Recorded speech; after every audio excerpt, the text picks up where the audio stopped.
The hallway outside the ceremony room smelled like lilies and hot glue from the boutonniere table, and I was standing there in my wedding dress with my hand still raised from adjusting my mother-in-law's shawl, because it had slipped off her shoulder and I'd caught it without even thinking, the way you catch a falling glass out of habit. Carol didn't turn around right away. She was talking to her sister, a woman named Pam I'd met exactly twice, and she said, loud enough that 3 bridesmaids and my own mother heard it clear as a bell, "Don't worry about her, she's just the help my son insisted on marrying." Pam laughed, this short, uncomfortable laugh, the kind people do when they know something wrong just happened but don't want to be the one to say so. I stood there with my hand still out, my fingers still curled from where I'd been holding the fabric of her shawl, and for a second I genuinely thought I'd misheard her. I looked down at my dress, ivory silk, my grandmother's pearl combs in my hair, and I thought, she's joking, this is some kind of joke I'm not getting the punchline of. But Carol didn't look embarrassed. She didn't look like someone who'd misspoken.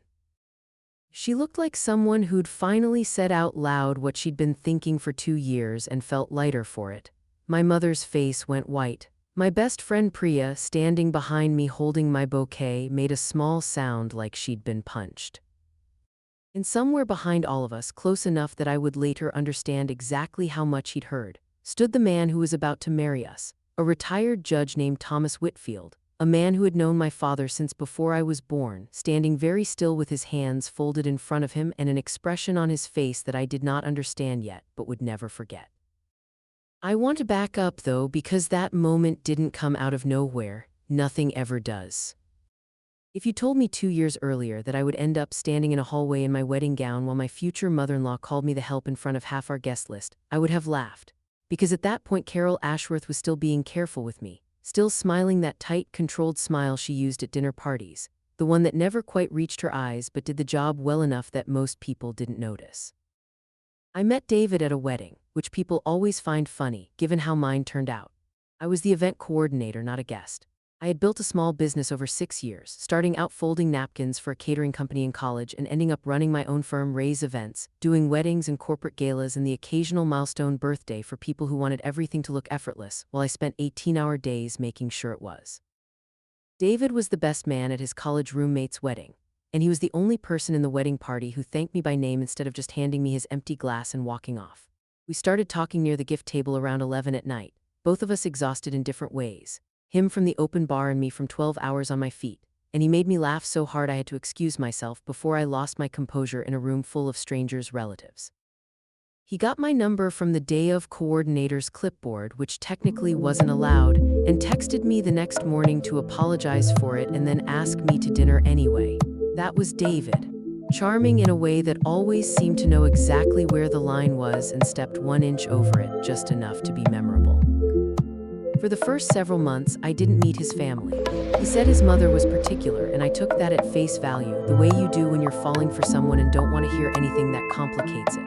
When I finally did meet Carol, it was at a birthday dinner for David's father, Richard, at a restaurant downtown with white tablecloths and a wine list longer than my resume. Carol was polished in that specific way old money women are polished, not flashy, just precise, every hair in place, a cardigan that probably cost more than my rent. She shook my hand and said, "So you're the wedding girl," and I laughed because I thought it was a joke about how we met. It wasn't. That was, I would learn, simply how Carol saw me from that very first handshake. Not David's girlfriend, not Melanie, the wedding girl, a category, a function, something you hired. I told myself it was nothing. Every family has that one relative who takes a while to warm up, and I decided Carol was mine to win over. I brought her a bottle of the wine she'd mentioned liking at that first dinner. I remembered her allergies without being told twice. I sent a handwritten card when her mother passed, even though I'd never met the woman, because David told me it would matter to her and I believed him. None of it seemed to register. Carol had a way of receiving kindness like it was owed tea. Owe her, like the gesture itself confirmed my place rather than closing any distance. She'd say "how thoughtful" in a tone that somehow made the word sound like an inspection rather than a thank you. David noticed some of it, in the vague way people notice things about family they've spent a lifetime accommodating. "She's just like that with everyone at first," he told me once early on when I mentioned that Carol had introduced me to a friend of hers at a 4th of July barbecue as David's little event planner. Not girlfriend, not partner. Little event planner, said with a small laugh like it was an eccentricity of mine rather than my livelihood. The pattern kept going for 2 years, slow and steady, the kind of erosion you don't notice happening because it's happening 1 inch at a time. At Thanksgiving, Carol seated me at the far end of the table near the kids, even though I was 29 and there were empty chairs closer to the center. When I offered to help in the kitchen, she'd say, "Oh, you don't need to work while you're here," in a voice that somehow managed to suggest both that I was a guest who shouldn't lift a finger and that my working, generally in my actual profession, was the defining and slightly embarrassing fact about me. When David and I got engaged, she asked, in front of his entire extended family, whether I was going to give up all that wedding business. Once I had a real job to focus on, meaning apparently being David's wife. I remember looking at David in that moment, waiting for him to say something, and he did eventually, a mild "Mom, come on," the kind of correction that closes the subject without actually addressing it. I learned over those 2 years that this was David's pattern too. He loved me. I never doubted that. But he had spent his whole life being the son who smoothed things over, who absorbed his mother's comments and turned them into something survivable. And he expected me to do the same because that's what kept the peace, and David valued peace with his mother more than almost anything else. I used to lie awake some nights turning it over, wondering if I was imagining the weight of it, wondering if I was too sensitive, because Carol never actually crossed a line you could point to and say, "There, that's unacceptable, call it out." She was a master of the almost, the plausible deniability, the comment you could laugh off if you didn't want to make a scene, and I didn't because I loved her son and I wanted badly, stupidly, for her to eventually love me back. The engagement party was the first time I saw it get worse instead of just staying the same.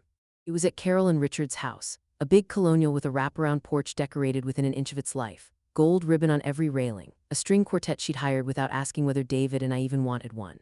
My mother came, my father too, both of them dressed carefully, both a little out of their depth in a neighborhood where the driveways were longer than our old street. My mother had raised me alone from the time I was 11, working as a school administrator, and had scraped together enough over the years to help me start my business at 23. Alone, she never once made me feel guilty about repaying slowly. She was without question the strongest person I knew, and watching Carol's eyes move over her that night, cataloging her modest cardigan and sensible shoes, made my stomach turn in a way I didn't have words for yet. At one point, Carol pulled my mother aside, and I only heard about the exchange later, weeks after the fact, when she finally admitted what had been said. Carol had asked her sweetly whether she'd need help figuring out what to wear for the actual wedding, since these things can get so formal. My mother, who had worn a black dress to my father's mother's funeral that could have graced any red carpet, had simply smiled and said she thought she'd manage, but it stayed with her. And it stayed with me too once I heard it, a small stone added to a pile that was slowly becoming a wall. Then there was the dress fitting, 4 months before the wedding, which I still think about more than almost anything else in that stretch of time. Carol had insisted on coming, had insisted actually on paying for a portion of my dress, which I now understand was never really a gift so much as a claim, a way of buying a vote in every decision about the wedding going forward. We were at a bridal salon downtown, gold sconces and pale pink chairs, and I came out in the second dress. A fitted ivory gown with delicate beading along the bodice, the dress I would eventually wear, the dress I loved the second I saw myself in the mirror. My mother cried, Priya cried, and Carol, sitting very straight with a flute of champagne she hadn't touched, tilted her head and said, "It's lovely, though I do wonder if something with a bit more structure might be more flattering given your frame." I stood there in front of the three-way mirror and felt my face go hot because I understood exactly what Carol was doing. She wasn't critiquing a dress. She was reminding me gently, precisely, in a room full of witnesses, that she had a say, that my body and my choices and my day were all things she reserved the right to comment on, and that no amount of loving her son would ever fully exempt me from her judgment. I bought the dress anyway. But I remember standing in the fitting room afterward, alone for a minute while the seamstress went to get pins, looking at myself in that gown, and feeling, for the first time, something less like sadness and more like a cold, clear resolve I didn't have a name for yet. David and I fought about Carol more than we fought about anything else, which is to say we didn't really fight about her at all, not directly, because every time I brought up a specific incident, he'd find a way to soften it into something explainable. She probably didn't mean it like that. That's just how she talks to everyone. I believed mostly that he wasn't lying to me. I think David genuinely didn't see it the way I saw it, because he'd spent 31 years building up a tolerance to his mother the way you build up a tolerance to a low-grade poison, a little bit at a time until your body just adjusts and calls it normal. But I wasn't his body. Every comment landed on me fresh, and I started keeping a kind of mental ledger without meaning to, not because I was planning anything, but because some instinct in me knew that someday I would need to remember all of it clearly in order to trust my own read on what was happening. 6 weeks before the wedding, my father called me. My parents had been divorced since I was 11, and my relationship with my father had always been more complicated, more distant, full of missed birthdays and rescheduled visits when I was a kid, though we'd worked hard as adults to build something steadier. He'd remarried years earlier to a woman named Denise, and the two of them lived a quiet, unremarkable life 2 states away, the kind of life I sometimes envied for its plainness.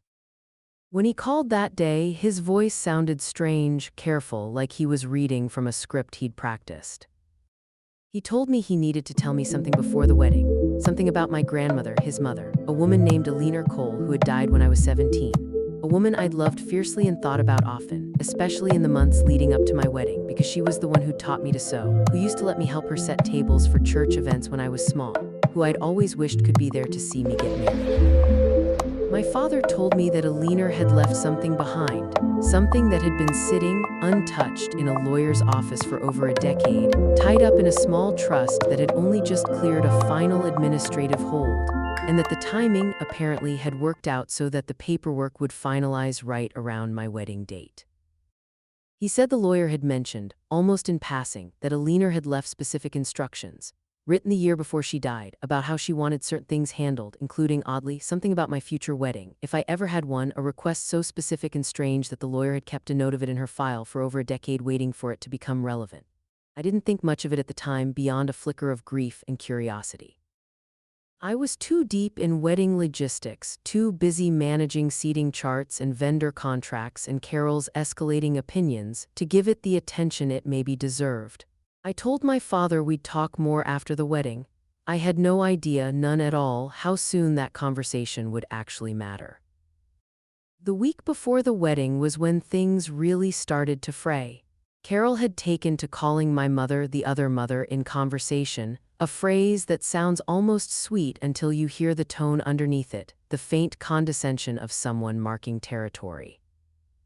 At the rehearsal dinner, held at a private room in the same restaurant where I'd first met Carol 2 years earlier, she stood up to give a toast and spent almost the entire 3 minutes talking about David, his childhood, his accomplishments, his bright future, before finally turning to me at the very end and saying, "And Melanie, well, she certainly knows how to throw a party," followed by a light laugh that rippled through the room the way laughter does when people aren't sure if it's supposed to be funny or not. My mother's hand found mine under the table and squeezed it hard, and I squeezed back, and neither of us said anything, because what was there to say in that room at that moment that wouldn't make everything worse?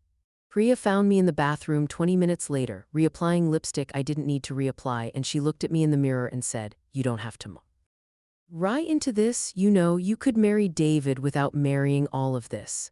I remember laughing, a small, tired laugh, and telling her it was too late for that kind of thinking, that I loved him, that families were complicated, that I could handle Carol. I believed it when I said it, mostly.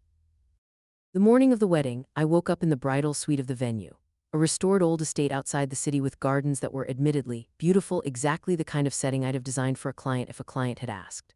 My mother was there early, helping me into the dress, her hands steady even though I could tell from the way she kept clearing her throat that she was holding back tears. Priya did my makeup. The room smelled like hairspray and coffee and the eucalyptus in my bouquet. For an hour or two, it felt like the day was exactly what I'd hoped it would be, untouched by anything Carol had said or done in the 2 years leading up to it. I remember looking at myself in the full-length mirror in the dress Carol had criticized in that pink salon chair, and thinking, this is mine, this day, this dress, this life, and no one gets to take that feeling away from me. I should have known better than to think that, even for an hour. Carol arrived at the venue around noon, an hour before the ceremony, dressed in a pale champagne gown that was, I noticed immediately, close enough to bridal white to raise eyebrows among people who knew the etiquette. And I remember thinking, even then, half amused and half exhausted, that of course she would find a way to insert herself visually into a day that wasn't about her. She swept through the bridal suite offering compliments that were somehow always slightly backhanded, telling my mother her dress was very tasteful for the venue, telling Priya her hair looked so natural, telling me finally that I looked surprisingly polished, a word choice I turned over in my head for the rest of the day. I let it go. I told myself this is the last day I'll ever have to manage her like this, because after today I'll be David's wife and surely, something will shift. Some understanding will settle in that I'm not going anywhere and she might as well make peace with it. The ceremony was set to begin at 1, and by 12:40 the hallway outside the ceremony room, a long gallery with tall windows and old portraits of people who weren't anyone's ancestors but looked distinguished anyway, was filling with guests being ushered to their seats, and wedding party members doing last-minute adjustments, pinning boutonnieres, checking lipstick, laughing too loud the way people do when they're nervous and happy at the same time. I was standing near the doorway to the garden, waiting for my cue, when Carol's shawl slipped off her shoulder as she turned to greet her sister Pam, who had just arrived, running late, flustered, apologizing about traffic. I caught the shawl instinctively and reached to settle it back over Carol's shoulders, the kind of small automatic kindness you do for anyone standing near you, family or stranger, out of pure habit. And that's when I heard her say it to Pam, not lowering her voice at all, not even glancing back to see who might be within earshot. "Don't worry about her, she's just the help my son insisted on marrying." I've replayed that sentence more times than I can count since then, turning it over from every angle, trying to understand exactly what she meant by it, whether it was cruelty or carelessness or some strange mixture of both, whether she even remembered in that moment that I had spent 2 years bringing her wine she liked and cards she never really thanked me for and patience I hadn't known I had in me. But in the moment itself, I didn't have the luxury of analysis.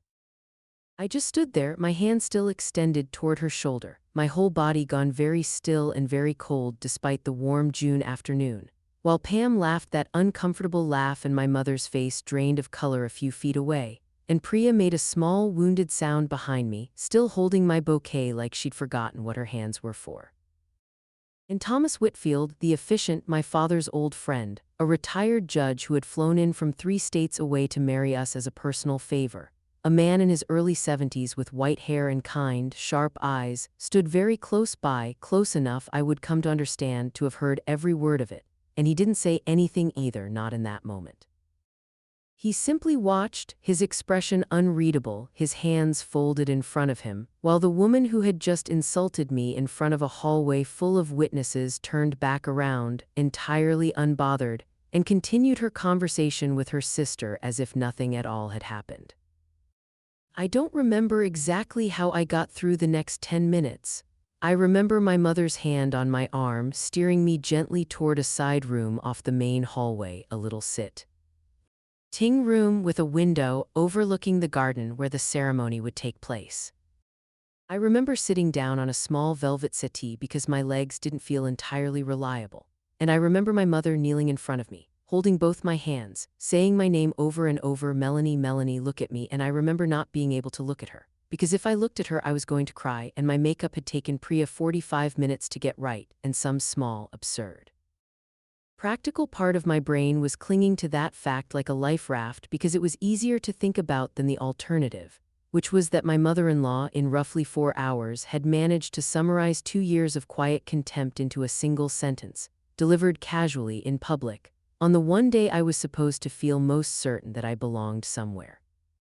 "I can't walk down there," I said, finally, my voice smaller than I wanted it to be. "I can't stand up in front of everyone and pretend that didn't happen."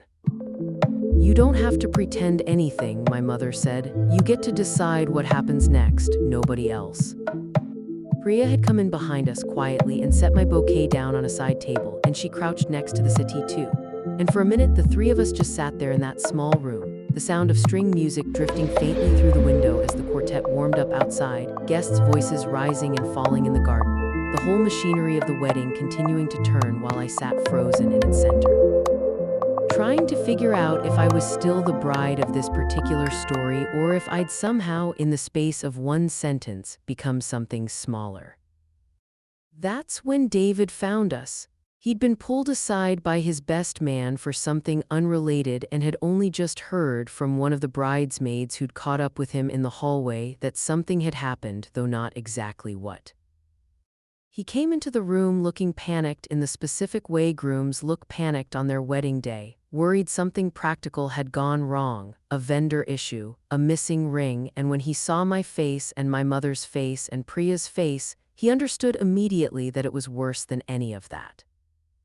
"What happened?" he said, crouching down in front of me, taking my hands from my mother's. I told him. I made myself say it plainly without softening it because I think some part of me needed to hear how it sounded out loud, needed to know I hadn't imagined the sharpness of it. "Your mother told Pam I'm just the help you insisted on marrying," in the hallway, loud enough for half the wedding party to hear. David's face did something I hadn't seen it do before in 2 years of watching him manage his mother's comments with mild corrections and gentle deflections. His jaw tightened. His eyes, when they met mine, weren't searching for an excuse this time. "She said that," he repeated, not as a question, more like he was testing the weight of the words himself. "She said that," I confirmed. He was quiet for a long moment, and I watched something shift behind his eyes, some final piece of a puzzle he'd been avoiding finishing for a very long time. "I need a minute," he said, and stood up and left the room, and I didn't know in that moment whether he was going to find his mother or whether he needed to be alone. And honestly, for the first time in our relationship, I found that I didn't entirely trust which one it would be. It was in that quiet after he left, sitting in that small velvet room with my mother's hand still resting on my knee and Priya passing me a tissue I hadn't asked for but desperately needed, that I let myself feel the full weight of the humiliation, not just of the moment in the hallway, but of the 2 years that had led to it, every small comment I'd absorbed and excused and explained away. Every time I'd told myself I was being too sensitive. Every time I'd chosen peace over confrontation because I loved David and wanted so badly for this to work. I cried finally, quietly, the kind of crying that doesn't make noise because it's too tired to. I thought about my grandmother Alina, who used to tell me when I was small and getting teased at school for wearing hand-me-down shoes, that the people who try to make you feel small are almost always afraid of how big you actually are. I hadn't thought about that particular memory in years, and it surfaced now, unbidden, sitting in that little room with my wedding about to either happen or not happen in the next half hour. And something in me went very still and very clear, the way water goes still right before it either freezes or starts to move again. "I don't want to cancel the wedding," I said, out loud, mostly to myself. "I want to marry David, I just don't know if I can walk out there and stand next to his mother like nothing happened." My mother looked at me for a long moment, and then she said something I've thought about many times since. "Then don't pretend nothing happened. You don't owe her a performance of forgiveness just because there are guests in the garden." It was Priya, though, practical Priya, who'd been sitting quietly through most of this, who finally spoke up with something other than comfort. "Mel," she said, "didn't your dad call you a few weeks ago about something with your grandmother's estate, something about the wedding?" I'd nearly forgotten about it in the chaos of the morning, but the mention of it snapped something into focus, a detail I'd filed away and not thought hard about. The strange, specific instruction my grandmother had apparently left behind, tied to my wedding, that my father had said he'd explain more after the ceremony. I hadn't thought to ask him for details before the wedding because it hadn't seemed urgent. A legal formality clearing up after more than a decade. Nothing that needed my attention on the actual day. But sitting there in that small room, some instinct told me it might matter more than I'd realized. And I asked Priya to find my father and bring him to me quickly before the ceremony, because I had a strange growing sense that whatever Alina had left behind wasn't just a formality after all. My father arrived a few minutes later, looking uncertain about why he'd been summoned, still in his suit, his tie slightly crooked the way it always got by midday. I asked him plainly what exactly the lawyer had said about Grandma Alina's instructions regarding my wedding, and I watched his face shift from confusion to a kind of careful recognition, like he was deciding, right there, whether now was the moment to tell me. "Your grandmother," he said slowly, sitting down across from me, "left a letter with her lawyer more than a decade ago, along with some instructions about a small trust she'd set aside. She specified that if you ever married, and if the officiant was someone she trusted, someone with integrity, she wanted a particular message read aloud during the ceremony as part of the vows tied to a provision in the trust. She was very specific that it needed to happen publicly during the ceremony itself, not privately beforehand. I always thought it was a strange request, honestly a little old-fashioned, maybe even a little dramatic for your grandmother, who wasn't usually the dramatic type. I have the letter in my jacket pocket. I brought it today because the lawyer said the trust had just fully cleared this week, and part of the condition was that it needed to happen at the actual ceremony read by the officiant if you were amenable." I sat there absorbing this, and something clicked into place that I hadn't expected. A memory of my grandmother sitting at her kitchen table years before she died, telling me stories about her own difficult mother-in-law. A woman named Vivian who had apparently spent decades making Alina feel small in exactly the ways Carol had been making me feel small comments, backhanded compliments, a refusal to ever quite let her fully into the family. Alina used to tell me that story with a kind of rueful humor, but there was an edge underneath it too, and I remembered her saying once half joking, "If you ever marry into a family like that, I hope you have someone in your corner who isn't afraid to say something." I hadn't understood at 17 that she meant it as something more than a passing comment. Now, sitting in that little room in my wedding dress with mascara probably ruined under my eyes, I began to understand that my grandmother, who had died believing I might one day need exactly this kind of protection, had built something into her own estate, years in advance, as a quiet insurance policy against a version of me she couldn't have known but somehow anticipated anyway. "What does the letter say?" I asked, and my father hesitated and then handed it to me, still sealed in a small cream envelope with my name written on it in Alina's careful, looping handwriting, a script I recognized instantly from years of birthday cards. I didn't open it there. Something told me it needed to be read aloud, exactly the way Alina had specified, in front of everyone and not privately in a side room where its full weight would be lost. I looked at my father and at my mother and at Priya, and I felt, for the first time since the hallway, something other than humiliation. I felt something closer to resolve, sharp and clean, the kind of feeling you get when a plan you didn't know you had suddenly reveals itself to have been forming the whole time underneath the hurt. "I need to talk to Judge Whitfield," I said, "before we go out there." Thomas Whitfield was waiting near the entrance to the garden when I found him, still and composed in the way I imagine he must have been on the bench for decades, a man who had clearly seen every kind of family conflict imaginable and had never once looked rattled by any of it. When I approached him, still visibly shaken, he looked at me with an expression that told me immediately that he had indeed heard everything in the hallway, every word of it, and had simply been waiting with the patience of a man who understood timing to see what I wanted to do about it. "Melanie," he said gently, "I heard what was said. I'm very sorry. If you need more time, we can delay. If you want to postpone the ceremony entirely, I will stand in that garden and tell every single guest myself that the wedding is postponed and there is nothing more to discuss." "I don't want to postpone it," I said. "I want to marry David, but I have something I need you to do during the ceremony, and I need you to trust me on it, even though it's not standard, even though it's going to surprise some people." I handed him my grandmother's sealed envelope, along with the letter my father had given me, a supplementary note explaining the terms of the trust, and I explained as quickly and clearly as I could manage with my hands still trembling slightly, what I wanted him to do at what point in the ceremony and why. Judge Whitfield read through both documents carefully, his expression shifting, and when he looked back up at me, there was something in his eyes that looked almost like admiration. "Your grandmother," he said, "sounds like she was a remarkable woman." "She was," I said. "I think she knew this day might happen before I did." He nodded slowly, and then he said something that steadied me more than almost anything else that day. "I officiated for over 300 weddings before I retired from the bench and started doing this for friends and family. I have seen a great many things go wrong in front of a great many guests. I promise you, Melanie, what we're about to do is not going to be the strangest thing I've ever witnessed. And I think if your grandmother designed it the way it sounds like she did, it is going to be exactly the right thing." I went back to the bridal suite to fix my makeup, and Priya worked quickly and quietly, and my mother helped me steady my breathing. And somewhere in that flurry of activity, David came back into the room, and I could tell from his face that he had gone to find his mother after all, and that the conversation, whatever it had been, had not gone the way Carol probably expected. "I told her," David said, sitting down next to me, his voice low and rough in a way I'd rarely heard from him, "that if she ever speaks about you like that again in any context to anyone, I will not bring you or myself around her, and I meant it. She tried to tell me I was overreacting, that it was just an expression, that she didn't mean anything cruel by it. I told her I didn't care what she meant by it. I care what she said, and what she's been saying in smaller ways for 2 years, and I should have shut it down a long time ago instead of asking you to be patient with it." He took my hands.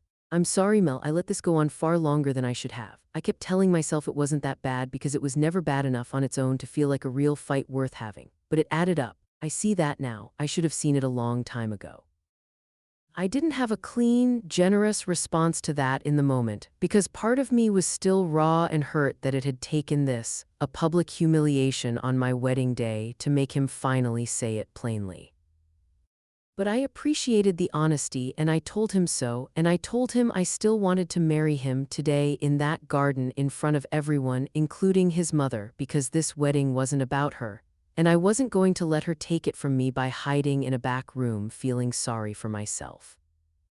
There's something else, I told him, something about my grandmother I'll explain after. Just trust me, when Judge Whitfield does something a little different during the ceremony, it's going to be okay, I promise. David looked at me for a long moment, clearly curious, clearly a little thrown, but he nodded because whatever trust we still had left after that morning, he chose to spend it there on me without asking for more explanation than I was ready to give. The ceremony began 25 minutes later than scheduled. The garden bathed in early afternoon light, white folding chairs arranged in soft rows facing an arbor wrapped in greenery and pale roses, guests fanning themselves lightly in the June heat. A low hum of curious murmuring rippling through the crowd because word travels fast at weddings, even without details, and everyone could sense that something had shifted the schedule, even if they didn't know what. I walked down the aisle on my father's arm, and I made myself look at David the entire way, at his face, which was doing a valiant job of composing itself into simple, uncomplicated joy at the sight of me, and I let myself feel that joy too because it was real underneath everything else. Carol was seated in the front row, on the aisle in her pale champagne go.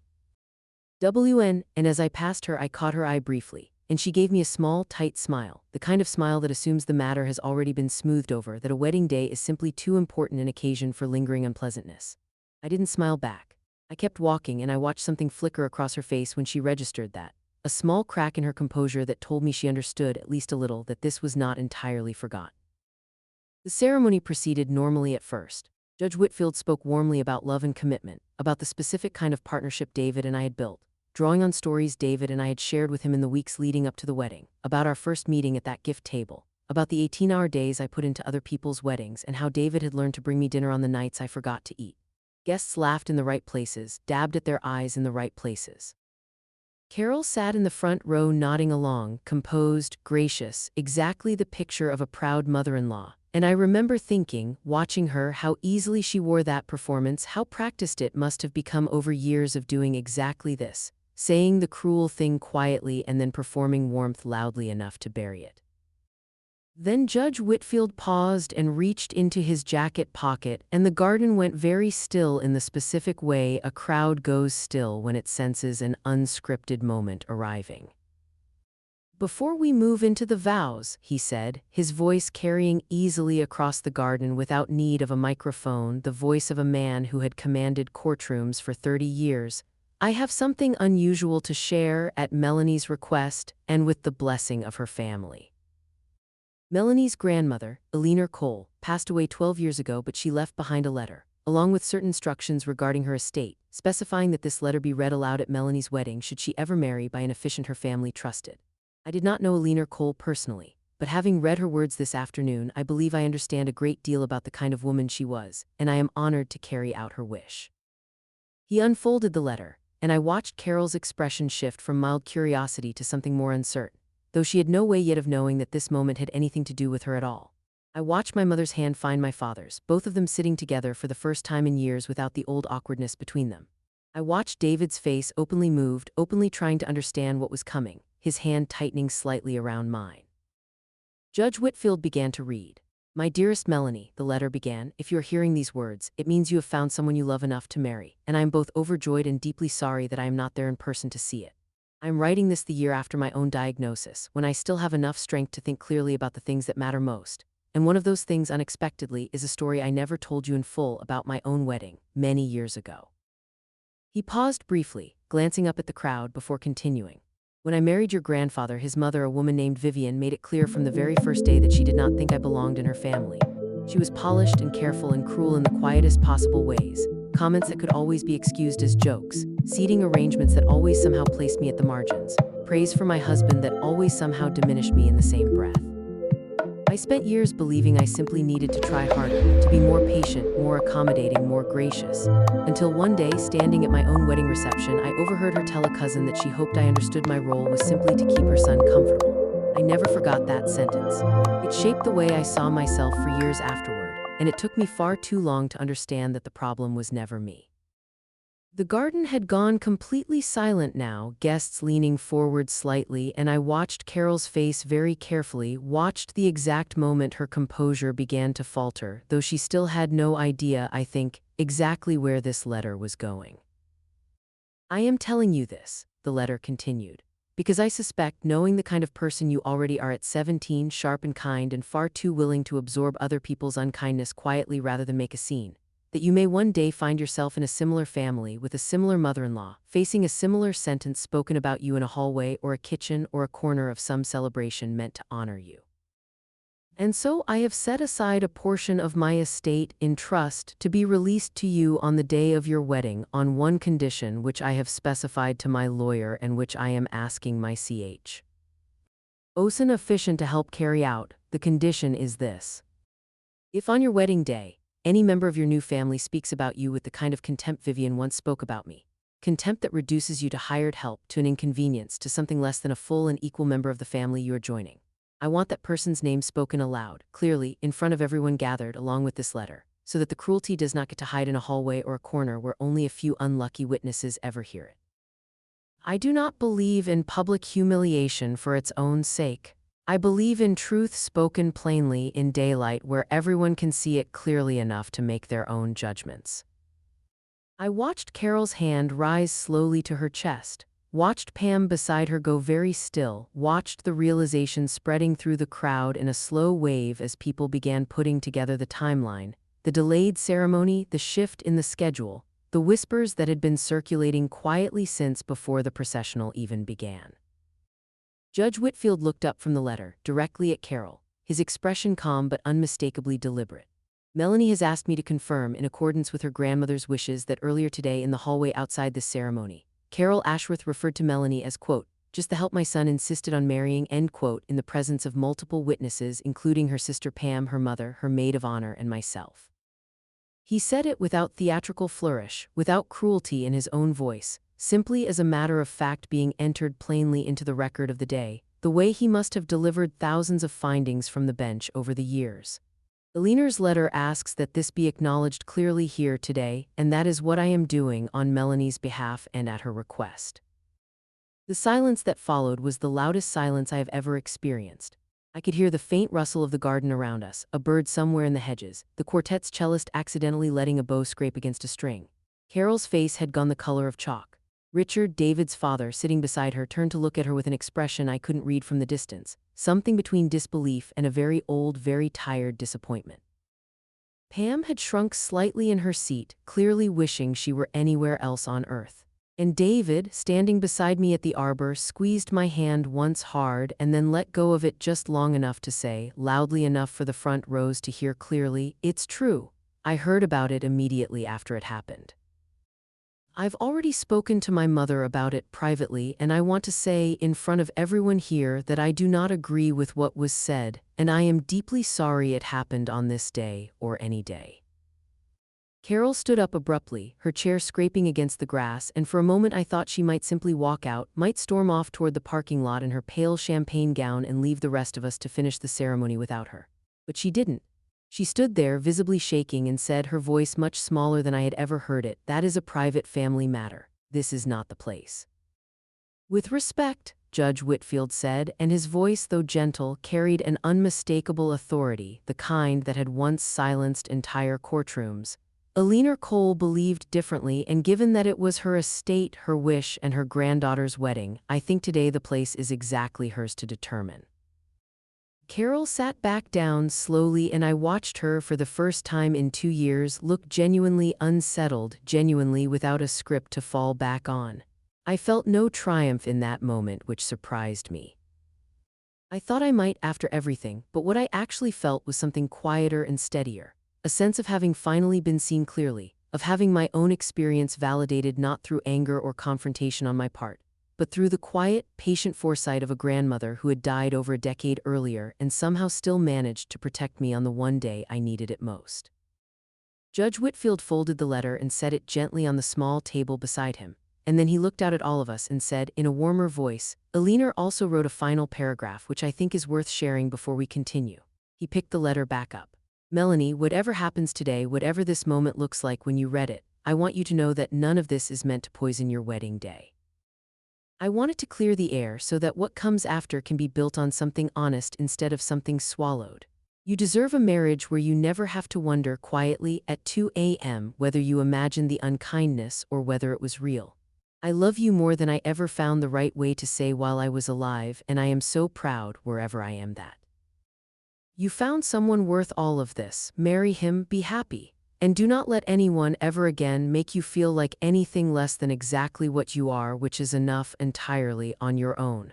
He set the letter down again and looked at David and me and said simply, "Now shall we get you married?" The rest of the ceremony proceeded with a strange, cleared kind of energy, like a storm that had finally broken and left the air lighter behind it. David's vows to me were unscripted mostly, departing from the version he'd shown me the week before, and he spoke about the 18-hour days and the gift table and the years of small accommodations he should have pushed back on sooner, and he promised in front of everyone that he would never again let silence stand in for protection. My vows to him were steadier than I expected them to be, considering the morning I'd had, and I found myself speaking not just to David but, in some smaller way, to my grandmother too, thanking her without naming her, for teaching me long before I understood I'd need it that the people who try to make you feel small are almost always afraid of how big you actually are. When Judge Whitfield finally pronounced us married, the applause that followed had a different texture than ordinary wedding applause, something more relieved than celebratory, though it grew warmer as the reception began and the shock of the ceremony slowly settled into something people could begin to process and eventually gossip about kindly among themselves. Carol did not approach me during the reception. She left within the hour, Richard trailing after her with an expression of quiet, controlled embarrassment, and I heard later from Pam of all people, who approached me shyly near the dessert table to apologize for laughing in the hallway, that Carol had spent the car ride home in complete silence, and that Richard had told her in no uncertain terms that her behavior had embarrassed the entire family and that she needed to think seriously about what kind of relationship she wanted with her son and his new wife going forward, because the alternative, clearly demonstrated in front of 120 guests, was no relationship at all. The trust from my grandmother's estate turned out to be modest, not some dramatic fortune, just enough to cover the down payment on a small condo David and I moved into 4 months later, which felt in its own quiet way like the most fitting use imaginable for money she'd set aside specifically to protect my dignity. But the money was never really the point. The point was the mechanism, the quiet, patient insurance policy she'd built into her own estate over a decade earlier, betting on the possibility that I might one day need someone in my corner who wasn't afraid to say something, exactly the thing she'd told me, half joking, all those years before at her kitchen table. In the weeks that followed, David and I had a series of long, difficult, necessary conversations about his family, about the pattern he'd allowed to continue for 2 years under the label of keeping the peace, and about what boundaries would actually look like going forward. He called his mother 3 weeks after the wedding and told her that he loved her, that he always would, but that any future relationship with either of us depended entirely on her willingness to treat me as his wife rather than his hired help, in tone as much as in words. Carol, to her credit, or perhaps simply out of fear of losing her only son entirely, began slowly over the following months to change, not dramatically, but enough. She apologized to me directly, eventually at a stiff, careful lunch David arranged, an apology that felt more like a negotiated settlement than a genuine reckoning, but I accepted it, because I understood by then that some people change through love and some through consequence, and Carol was always going to be the second kind. She still, occasionally, slips into old habits, and when she does, David is quicker now to name it plainly instead of letting it slide, and I've grown quicker too, at speaking up for myself instead of turning things into a private ledger of resentment. My mother and I framed a copy of Aliner's letter, the version Judge Whitfield read that day, and it hangs now in the hallway of the condo David and I share near the front door where I see it every morning on my way out. I think about my grandmother often, about the quiet, deliberate patience it must have taken to write that letter over a decade before she had any idea whether I would ever need it, to set aside money and instructions and trust an old friend of my father's to carry out her final wish with exactly the right blend of gravity and grace. I think, too, about all the years I spent believing that keeping the peace was the same thing as keeping myself safe, and how wrong I was about that, and how much lighter I feel now having learned the difference. What I took Fr. That day, in the end, wasn't really about revenge, though I understand why it might look that way from the outside. A dramatic reading in a garden, a mother-in-law exposed in front of everyone she was trying to impress. What I actually took from it was simpler than that and more lasting. I learned that the people who love you the most sometimes protect you in ways you don't discover until years later, long after they're gone, and that the quietest, most patient kind of love is often the kind that plans furthest ahead, waiting without any guarantee it will ever be needed, for exactly the moment you need it most.